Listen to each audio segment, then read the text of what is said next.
Bom, Parashá Berrar diz assim: E falou o Eterno a Moisés no monte de Sinai, dizendo: Fala aos filhos de Israel e dize-lhes: Quando vierdes à terra que vos dou, descansará a terra descanso em nome do Eterno. 6 anos semearás teu campo, e 6 anos podarás tua vinha, e recolherás o seu produto. E no 7º ano, sábado de descanso será para a terra, sábado em nome do Eterno. Teu campo não semearás, e tua vinha não podarás. O que nascer por si mesmo depois da ceifa, não cegarás, e as uvas separadas para ti da tua vinha, não colherás. Ano de descanso será para a terra. E serão os produtos do descanso da terra livres para comer, para vós e para todos igualmente. Para ti, para teu servo, para tua serva, para teu empregado e para teu hóspede que habitar contigo, e para teu quadrúpede e para o animal selvagem que houver em tua terra. Será todo o seu produto para comer.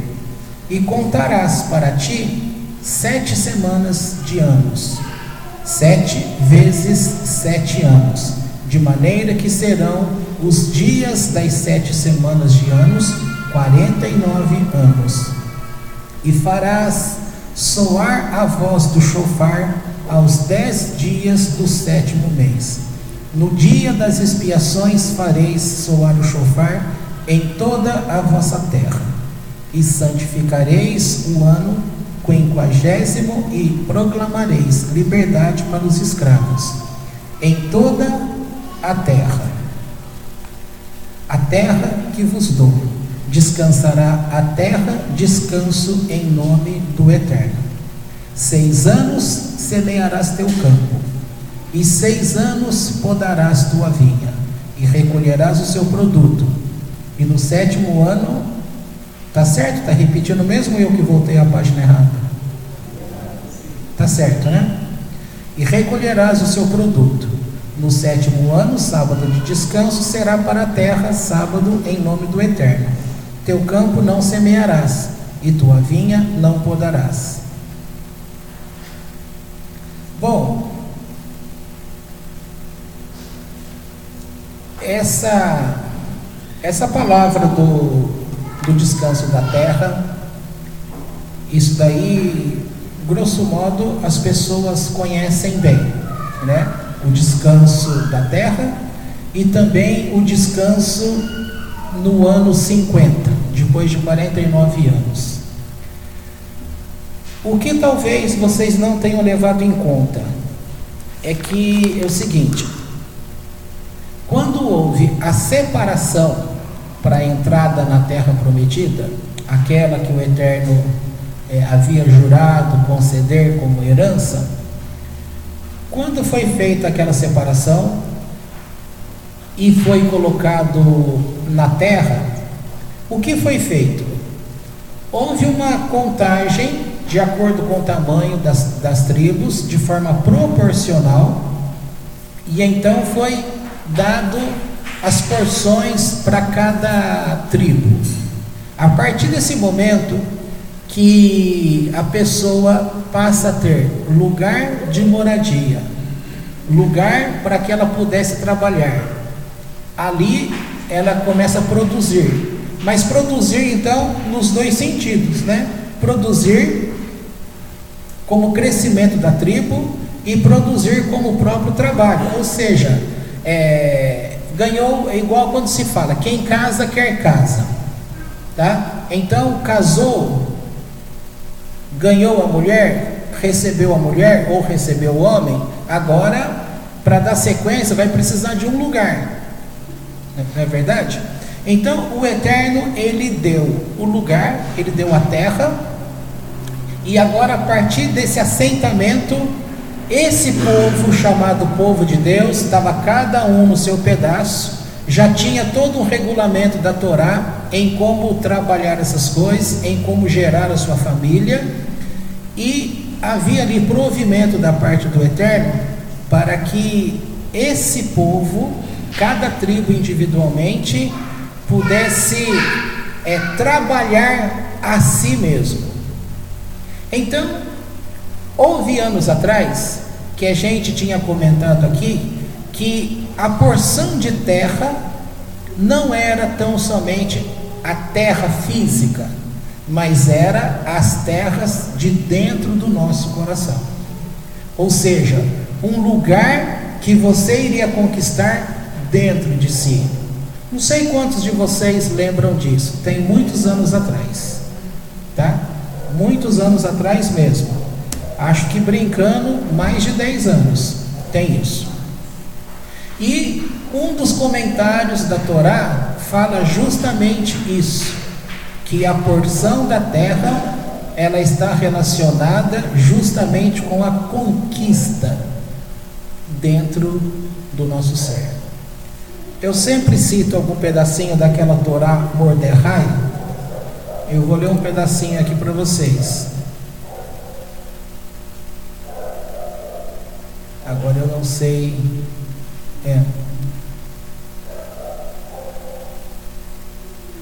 Os sábios de Israel explicaram que o Yovel, que são os 50 anos, regia quando todos os habitantes da terra estavam assentados nela. Por isso, quando as 10 tribos de Israel foram exiladas, Yovel não podia regir mais. A verdade, no sentido literal do versículo, os alegoristas entendem que no ano de Yovel, cada pessoa devia regressar, não somente a sua possessão, também a sua herança espiritual, com finalidade última das aspirações do ser humano. Por último, os alegoristas entendem que o versículo 13, que diz: e neste ano de Yovel, havereis de retornar cada um à sua possessão, está fazendo referência também à alma e o espírito de cada pessoa. A determinada idade de 50 anos de vida ou de atividade pessoal tem que empreender o caminho de volta para si mesmo. Isso aqui é muito importante, o caminho de volta para si mesmo, para excluir da sua alma e seu ser daqueles fatores negativos os quais fizeram você cair. Olha que interessante. Para quem gosta dessa abordagem sociológica e de desenvolvimento humano, é muito conhecido filmes e é muito conhecido relatos na linha psicológica da pessoa fazer uma volta no seu tempo dentro de si mesmo. Não é tempo de idade, é tempo dentro de si. Agora, pensem bem. Ontem aqui, na nossa mesa redonda ali, ou quase redonda, nós comentamos sobre essa questão até mesmo de pobreza, né? Não falamos um pouquinho de... ou eu estou fazendo confusão? Do sofrimento, na verdade sofrimento, não é pobreza, é o sofrimento.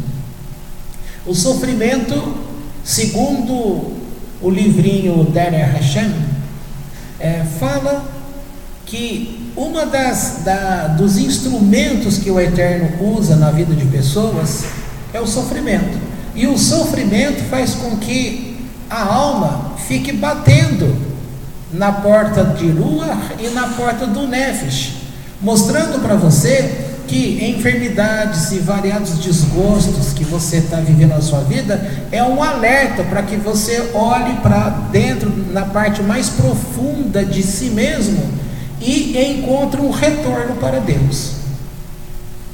esta porção, as duas porções que vai fechar o livro de Vaikra, também é conhecida quando é feito uma palavra final sobre os variados estágios que a nação iria passar, os grandiosos castigos que viriam pela frente. E tudo isso corrobora, portanto, justamente com essa mensagem de você olhar para dentro, ou seja, a terra foi dada. O que você fez com a sua possessão? Se você não trabalhou bem a terra da sua possessão, você será vomitado. É essa a expressão. No texto, literalmente, esse termo será vomitado é como aconteceu com Israel. O que foi que a terra vomitou? Eles foram lançados fora da terra, entendeu? E eles foram para onde? Em duas nações. Uma parte foi para a Babilônia e a outra parte, que já tinha ido bem anos antes, tinha ido para a Síria, tá? Agora, qual é o motivo desse povo ter sido vomitado da sua própria terra?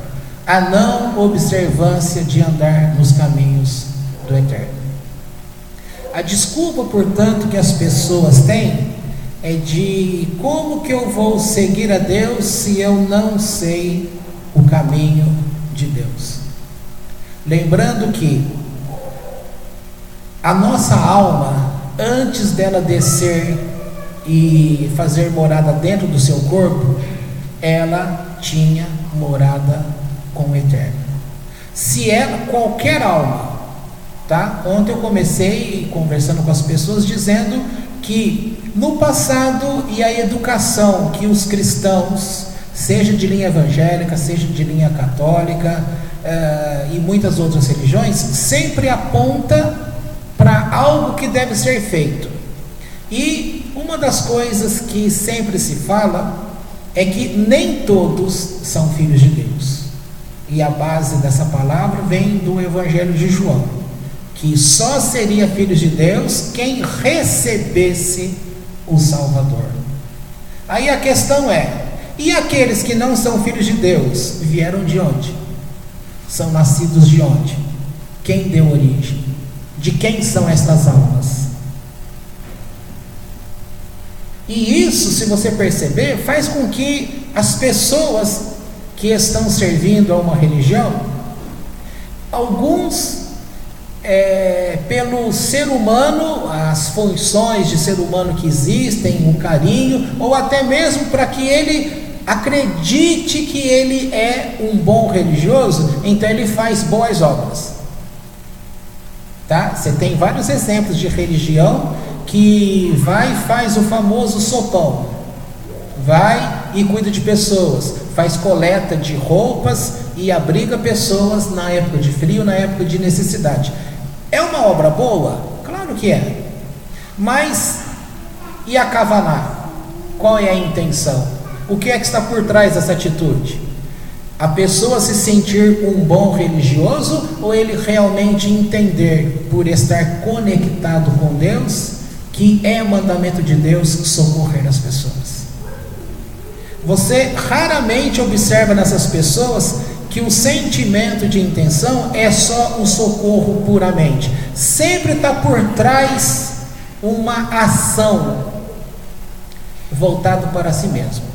Tanto é que, se vocês forem adeptos da leitura do judaísmo em variadas literaturas, você vai encontrar uma regra, tá? Se eu não me engano, no Tânia está escrito isso logo naqueles primeiros capítulos, quando faz aquela comparação da alma do justo e da alma do Benoni.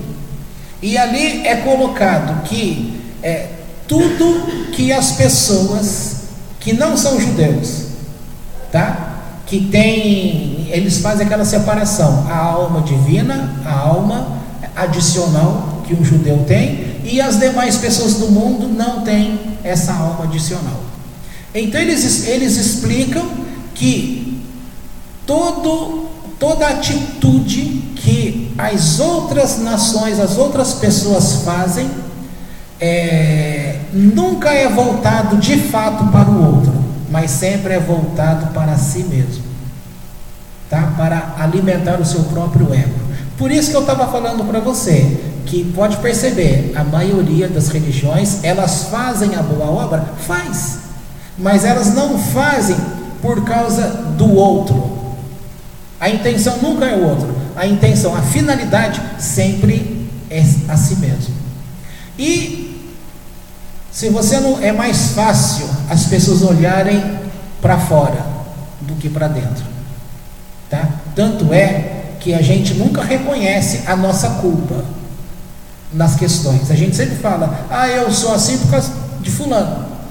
O pai leva a culpa, a mãe leva a culpa, o filho leva a culpa, o avô leva a culpa, o amigo leva a culpa, o patrão leva a culpa. Ou seja, nunca a culpa é sua. Sempre você coloca que é o outro. E se você olhasse para dentro de si e observasse a linha de acontecimentos da tua vida, você iria entender que a culpa é sua, não é do outro, tá?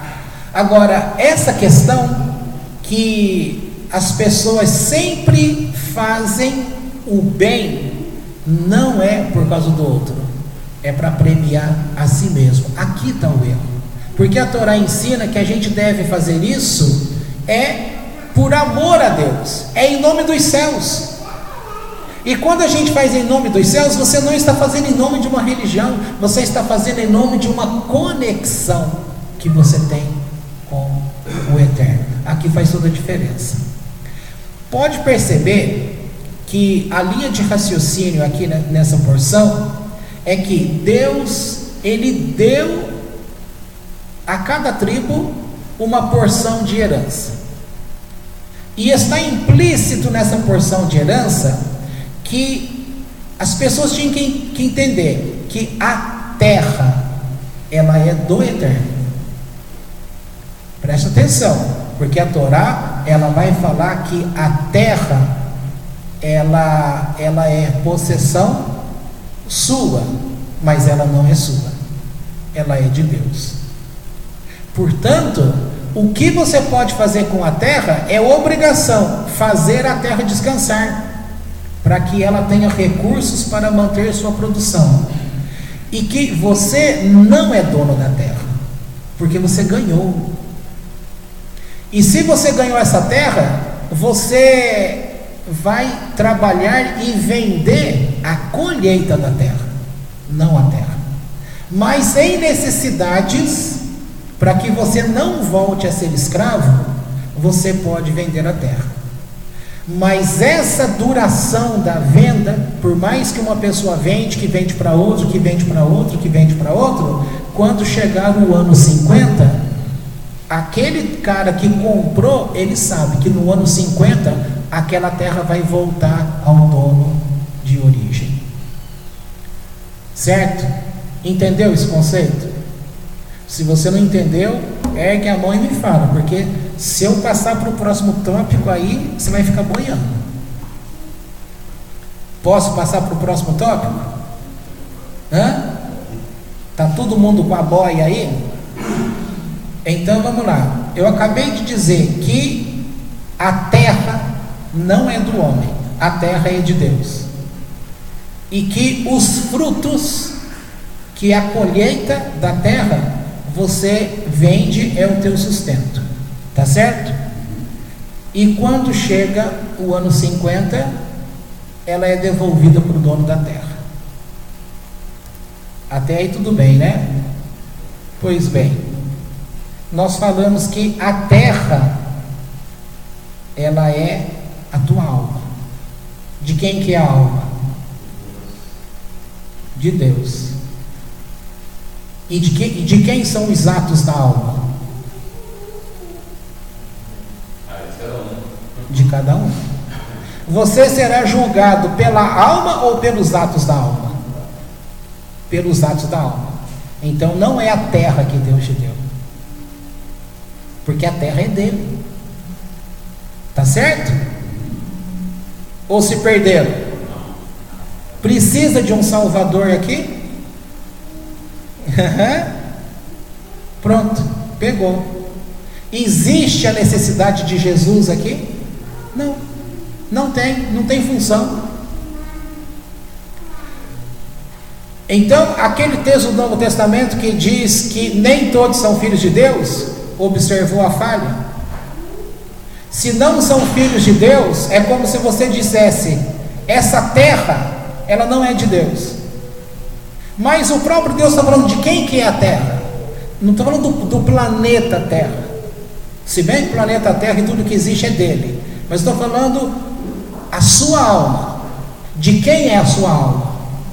Que a Torá está falando que é terra. De quem é a sua terra? É de Deus. Você não é dono da sua alma, mas você vai exercitar a colheita. Você vai plantar e vai colher. Vocês não lembram aquela música que cantava no passado? Vou plantar e colher, né? Eu pulei lá uma parte, mas a letra é essa. Você vai plantar e vai colher. Com a ajuda de quem? Com a ajuda de Deus.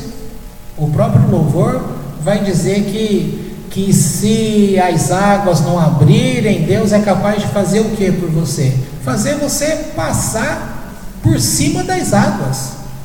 Quando Moisés estava próximo ao Mar Vermelho, olha e vê que o Egito está vindo com toda aquela quantidade de carros de seus exércitos, as crianças chorando, as mães apavoradas, dizendo para os maridos: e agora? Vai morrer todo mundo. Fala para Moisés: vamos voltar. O povo começa a pedir: você nos tirou para morrer aqui? Por acaso não tinha sepultura para nós lá no Egito?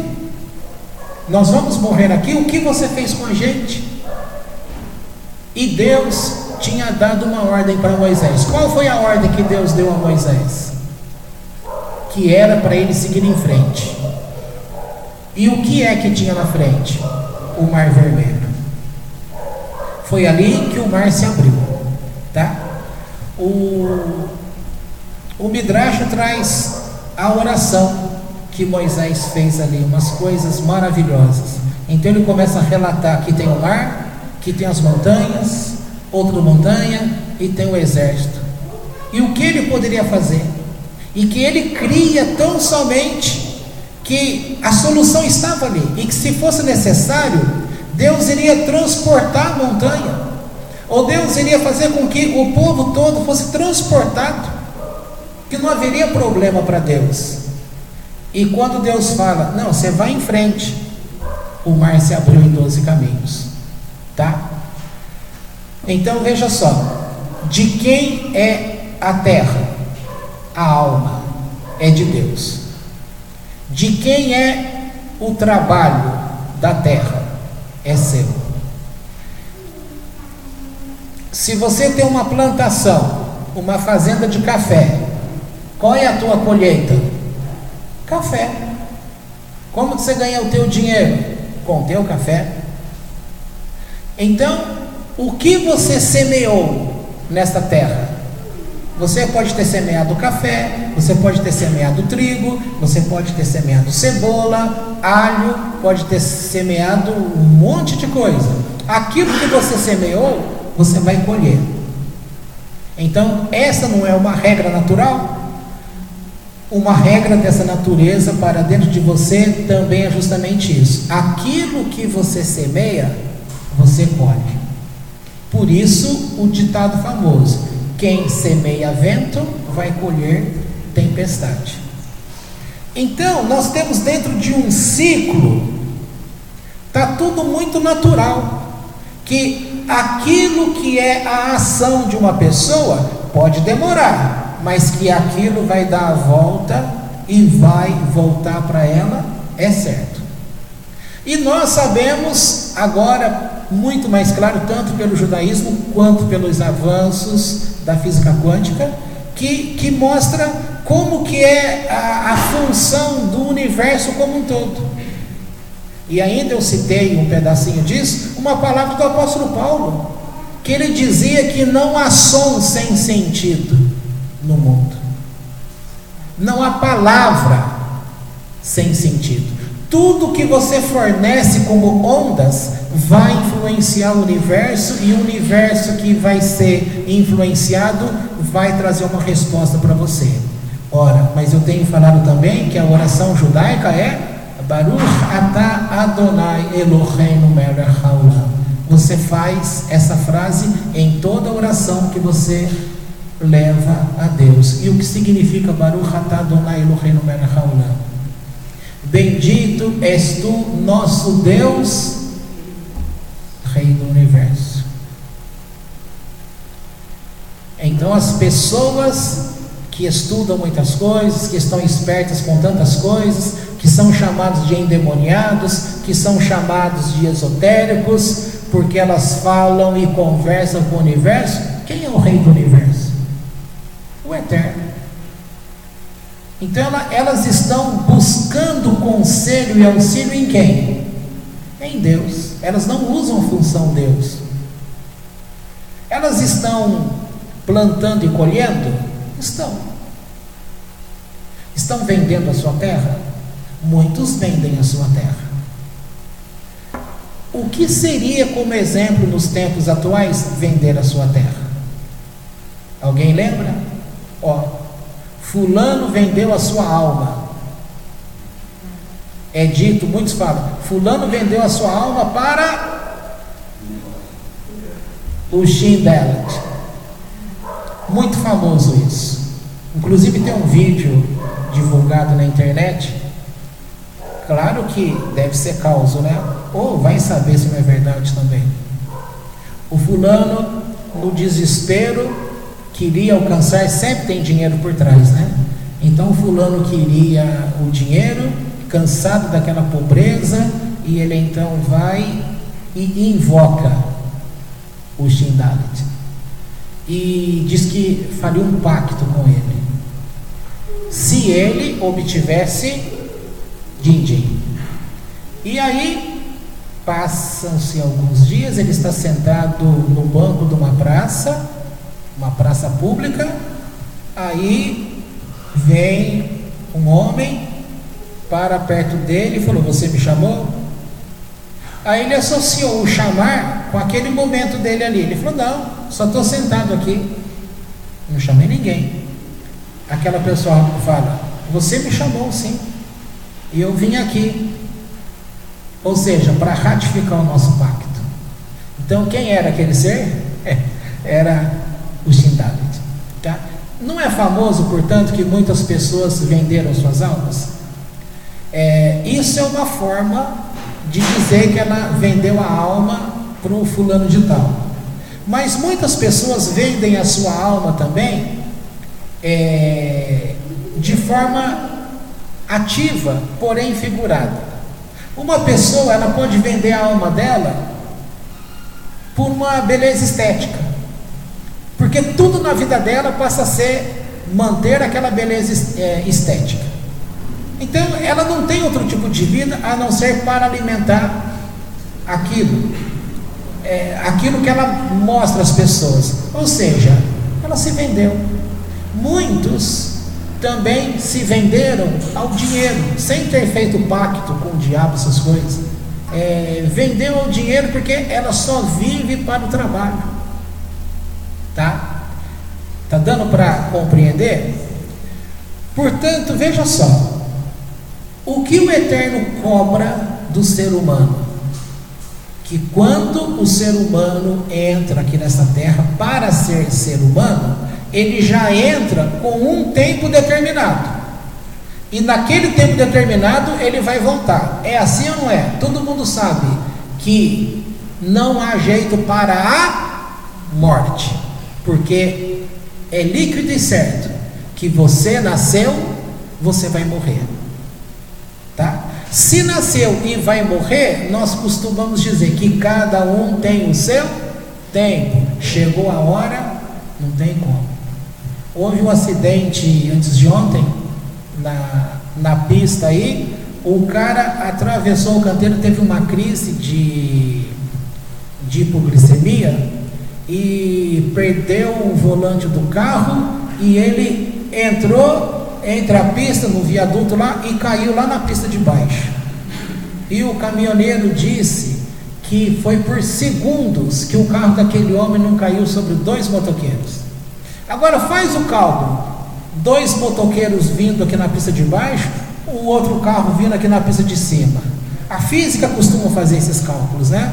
Então, o tempo que esse daqui vai cair tem que coincidir com o tempo que aqueles 2 estão passando, o tempo da queda, para que o carro pudesse cair bem em cima deles e matar os 2. Eles com certeza sentiram o vento forte do carro, mas eles não morreram, porque não aconteceu nada com eles.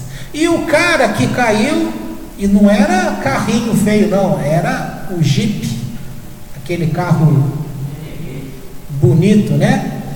Caiu, amassou tudo. Você fala: fulano morreu. Não aconteceu nada com a pessoa, quebrou só o pulso, o punho. Então, resultado: chegou a hora dele? Não tinha a hora, não chegou nem para os 2 motoqueiros e nem para o fulano que caiu na pista de baixo. E era 8 metros, né?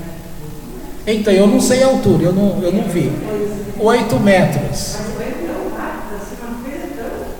Então, tá vendo, gente? Não chegou a hora. Se não chegou a hora, um tempo determinado dele não chegou, tá?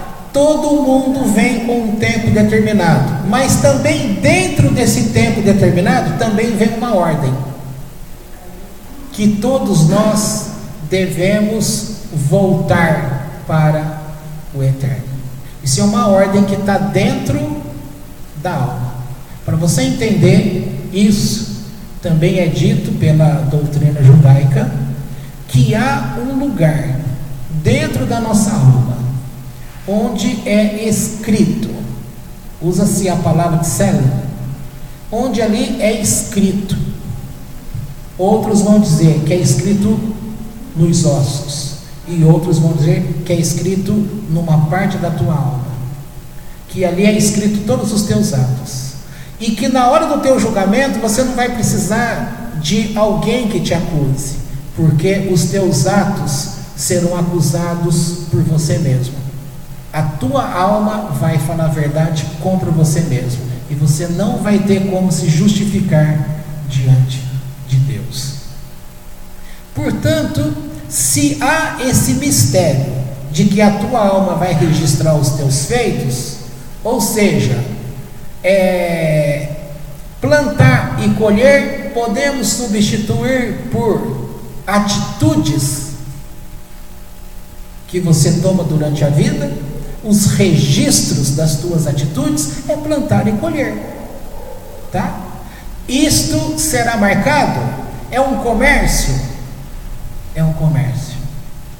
função famosa daquele texto famoso que os cristãos atribuam ao demônio, ou a Lúcifer, como muitos declaram, de que a profecia contra o rei de Tiro. O que é dito ali? Que ele iria fazer comércio de almas, tá? Então, novamente, eu não estou falando se isso é verdade ou não, estou dizendo para você, aludindo mais uma vez, comércio de almas. Você é livre para plantar e colher, para administrar. Você é dono do teu nariz, como vocês gostam de falar? Do nariz é do nariz, do olho. Você é responsável por aquilo que você cheira, né? Tem gente que adora bons cheiros, e tem outros que adoram cheiros que são insuportáveis, tá? Cheiro que a experiência diz assim: isso aqui não vai dar certo. Já vi em filme índio e outros que são especialistas em áreas, eles olham uma marca no chão, observa, põe a mão, às vezes até cheira, aí ele fala com segurança: por aqui, como se fosse um sexto sentido, tal. Dentro de nós também tem algo parecido assim. Determinada coisa, você sente o cheiro, você fala: isso aqui não vai dar certo. Mas a grande maioria quer bancar aquilo. Mesmo eu falando para você, como eu já disse para uma pessoa, não vai dar certo isso. Aí ele me chamou a atenção dizendo assim: mas eu não quero ouvir você falar que não vai dar certo, eu quero provar para ver se não vai dar certo mesmo. Eu disse para essa pessoa: você, entre aspas, é burro, porque se Deus já permitiu aos especialistas bater cabeça para poder ensinar e livrar você desse mau caminho, por que você quer você mesmo bater a cabeça? E se você bater a cabeça numa rocha, estourar a cabeça e morrer? Porque tem determinadas coisas, como nós já falamos naquela paraxá, quando trata da bênção que Isaac foi ministrar sobre Esaú e Jacó, teve como voltar atrás? Não teve. Então a atitude de Esaú foi fatal. Ele quis provar por si mesmo, mas aí, uma vez feito, não teve conserto. Atitudes na tua vida, tem certas coisas que você fez, não tem conserto. Por isso que o Eterno coloca sinais de evitação. Existe isso, essa concordância que eu estou falando? Algo para que você possa evitar, é um processo. E isso que eu quero que você entenda, são situações que o Eterno colocou dentro da nossa propriedade. A propriedade é nossa. Eu tenho estudado aí direito constitucional, e aí fala lá que é dado direito às pessoas, que a lei, a Constituição Federal fala que há o direito de propriedade. Aí o mestre vai explicar e fala, diz, não é que a terra é sua, que você tem direito à propriedade, mas se você não cuidar dela, você vai perder. Não é que você tem direito à propriedade. Se você ler o texto constitucional, está lá, a todos é dado o direito de propriedade. Você pensa, a propriedade é minha. Não é isso que está dizendo, que a propriedade é tua. É que se você é tua, só que se você não cuidar, eu pego. É assim que a Constituição diz. E o que é não cuidar? Não cuidar é você não cumprir um fim social. Aqui bate com a Constituição, que é a Torá. Se você não cuidar da tua alma, você pode perder a tua alma. Existe perder a alma? Existe. Quer dizer que vai ser que nem aquele inferno que o cristão falou? Parecido, porque tem situação que vai ocorrer, carete, que fala, afastamento de Deus. Então tem alma que vai ser banida? Tem, mas a grande maioria vai poder sofrer o dano para retornar ao Eterno? Vai. E uma vez que ela volta ao Eterno, para reparar o dano, qual é o mecanismo que o Eterno usa? Trazer a alma de volta nesse mundo, para reparar os danos. O que significa esse pedacinho aqui? Significa que a alma foi e voltou. Eu estou dizendo que a alma é a terra, que pertence a Deus. Então o que é que foi e voltou? A alma. Significa que a propriedade você vendeu, ela deixou de ser possuída aqui e passou para outro possuidor. Tá certo? Tá entendendo o que eu estou dizendo? A mesma questão de reencarnação. Mas no momento final, quando tudo será julgado, não importa quantos donos houve naquela terra, ela vai voltar ao dono original. Quem é o dono original? A alma que o Eterno escolheu. Não é lindo isso? Não fecha todo um ciclo? A mensagem principal que fica aqui é a responsabilidade que o Eterno coloca na tua mão de você achar um caminho de volta. E achar o caminho de volta, ele passa pelas questões emocionais de um ser humano. É normal o ser humano se questionar. Agora tem um detalhe interessante, que aqui coloca nessa Torá Mordecai. Aqui está dizendo qual é o tempo que Deus estabeleceu.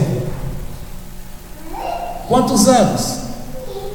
50 anos. Significa que 50 anos é o tempo que tem que fazer o retorno. Ah, você está falando de reencarnação? Não, eu já passei de 50. Eu não fui e voltei. A avó já passou dos 80. Ela não foi e voltou. Mas está significando que esse período de tempo que nós temos, nós precisamos achar o retorno, o caminho que nos liga a Deus. Então significa dizer, como nós já falamos aqui, se a Torá fala para você não conversar com o morto, não adianta falar assim, é impossível conversar com o morto. É impossível?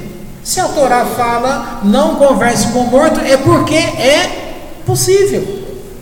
Entende? Então se está falando que há um tempo limite e que a propriedade volta à origem, significa que Deus está mantendo a promessa dele e o presente dele a você. Significa que aquilo que ele declarou a você, tá? E que todos os problemas que você teve por culpa sua. Porque aqui está dizendo que uma das regras para o descanso da terra é para que a pessoa não venha se tornar escrava de si mesma. Então tem que descansar. Por acaso você já ouviu aquele momento em que a pessoa está numa constante ou uma constância de problemas, chega uma hora que ela usa um termo assim, chega, para, eu preciso parar e ficar alheio a tudo e descansar para poder começar tudo de novo. O que é isso? O descanso que a terra precisa ter para ela processar, porque senão ela fica desgastada e aí os minerais que tem na terra não será suficiente para manter uma boa colheita. Ou seja, há sempre um caminho de volta que você pode pegar, tá certo? Aqui você aprendeu hoje, todos são filhos de Deus e todos vão prestar contas para Deus. E não alegando, a alma é minha, eu faço dela o que quero. De jeito nenhum, a alma não é sua. A alma foi criada por Deus, é dele. O que ele permitiu a você é o que você iria fazer com a tua alma enquanto estivesse na propriedade. A propriedade é dele. As atitudes é sua e você será responsabilizado pelas atitudes e elas serão escritas. Não vai ter como a gente falar, aconteceu isso por causa de fulano de tal. Não vai ter essa desculpa, porque está escrito dentro de você. Nós falamos aí o tempo, tá certo, o tempo. A linha da psicologia também aponta um período de tempo. Já ouviram falar o termo mulher balzaquiana? Alguém já ouviu esse termo? Se você não ouviu, procura no Google, porque eu não vou falar de Balzac agora. Mas também isso começa aos 30 anos para a mulher. Para o homem, a idade vai a partir do 30, mas ela pega de 40 a 50. É justamente uma fase crítica que ele vai questionar a sua existência. Gente, os cientistas estabelecem algumas regras. Você pensa assim, eles estabeleceram regras? Ou eles descobriram um caminho que Deus tinha deixado delineado para o homem? Está aí, um caminho. Ou seja, a pesquisa psicológica sabe que até 50 anos o homem precisa encontrar o seu caminho de retorno. Só que eles falam um caminho de retorno como se fosse uma harmonia com ele mesmo, entendeu? E aqui a Torá está falando uma harmonia de você voltar ao seu Criador. Porque no fundo você tem que entender, ninguém vive sem Deus. Tá? Então a gente falou variados conceitos hoje. É importante que você aprenda a se relacionar aí e aproveitar as oportunidades que o Eterno tem dado à sua vida. Tá? Ele coloca pessoas que não necessariamente são judeus, não necessariamente são religiosos, mas são pessoas que vão aparecer de tempo em tempo na tua vida para te ajudar no retorno. Ele vai sempre promover em tua vida condições para o retorno. É dito, embora a gente deixou muitas coisas para trás, porque a Igreja Católica fala determinada coisa, aí quando você foi para a Igreja Evangélica, porque ela não quer misturar com o catolicismo, então ela fala que aquilo é mentira. Então, exemplo disso é o anjo da guarda. O judaísmo aceita e fala, todo mundo tem o seu anjo da guarda, e não necessariamente é um, porque eles vão sendo substituídos por etapa, ou seja, cada etapa da tua vida tem um anjo que guarda a você. Então, numa linguagem geral, anjo da guarda. O que o catolicismo fala? Anjo da guarda, está errado? Não, não está errado. Talvez o jeito de explicação deles esteja errado, mas um conceito assim em geral não está errado, está certo. Anjo da guarda. Aí você aprendeu na igreja evangélica que não existe anjo da guarda, que você está com Deus, que você presta conta para Deus, e Ele, Deus, guarda você. Aí cita lá Terrilim, Salmo 121, mostrando que Ele guarda a tua entrada, guarda a tua saída, que você está fechado por cima, por baixo, pelos lados e tudo. Mas se há um guarda, e ali diz o guarda de Israel, se há um guarda, é um anjo na guarda. Tá certo? Outro texto, acho que é o 127, que diz, se Deus não guardar, em vão trabalha o sentinela. Novamente, Deus guarda. Deus tem anjos que estão sob o comando do Eterno, com responsabilidade sobre departamentos, áreas da tua vida ou períodos de tempo. Você, dentro de um período de tempo estabelecido, é oferecido a você em variados momentos condições de retorno. E se você se perdeu nessas condições, você então, no retorno obrigatório, você não terá possessão da tua terra, ou seja, você pode ter perdido a tua alma, mas a alma pertence a Deus. Mas as atitudes horrorosas desta alma que andou escravizada e apartada de Deus ao extremo, ela pode ser banida, aniquilada. Tá certo? Vamos ficar com a parte boa. A parte boa em tudo isso é que nós temos da parte de Deus ajuda constante para que a gente consiga ao nosso derredor encontrar condições. Eu não dei o exemplo da Andy hoje, então o exemplo, aplicando aqui de forma prática, ela é chamada para um trabalho, certo? Até aí é algo independente dela, foi promovido por alguém.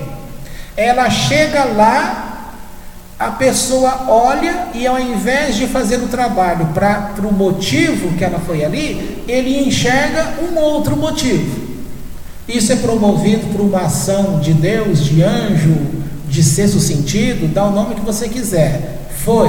A partir do momento que ela entra nesse comando, de quem é a responsabilidade? Agora ela tem que responder pelo caminho que foi proposto. Por isso eu disse para você que entrou nesse caminho, foi Deus quem fez? Foi. Mas quem vai ratificar? Então não é um período para plantar e colher? Sim, a tua vida ela é sucessão de plantar e colher.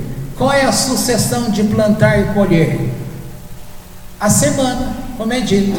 Então você não são 6 anos você vai plantar, no 7º ano tem que ter descanso. Ou seja, de tempo em tempo, e veja na semana, você tem o domingo, segunda, terça, quarta, quinta, sexta, chegou o Shabat. O que acontece no Shabat que é hoje?